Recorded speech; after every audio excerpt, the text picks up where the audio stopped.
ഞാനിവിടെ ആദ്യത്തെ സിസ്റ്ററിന് വേണ്ടി പ്രാർത്ഥിച്ചപ്പോൾ എൻ്റെ മനസ്സിൽ തോന്നിയത് സിസ്റ്റർ ഒത്തിരി കരഞ്ഞ് എന്തോ ആവശ്യത്തിന് വേണ്ടി പ്രാർത്ഥിക്കുന്നുണ്ടെന്ന്.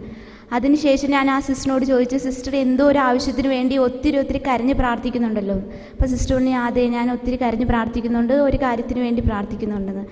അതിനുശേഷം ഞാനൊരു അടുത്ത സിസ്റ്ററിന് വേണ്ടി പ്രാർത്ഥിച്ചപ്പോൾ എനിക്ക് ലഭിച്ചത്, ഞാൻ കൈ വെച്ചപ്പോൾ എൻ്റെ കൈക്ക് ഭയങ്കര വേദനയായിരുന്നു. അപ്പോൾ ഞാൻ 2 കൈ ഒന്നിച്ച് വെച്ച് പ്രാർത്ഥിക്കാൻ തുടങ്ങി. എന്ന് പറയുമ്പോൾ എൻ്റെ കൈക്ക് ശക്തിയായിട്ട് ഭയങ്കരമായിട്ട് വേദന അനുഭവപ്പെട്ടു.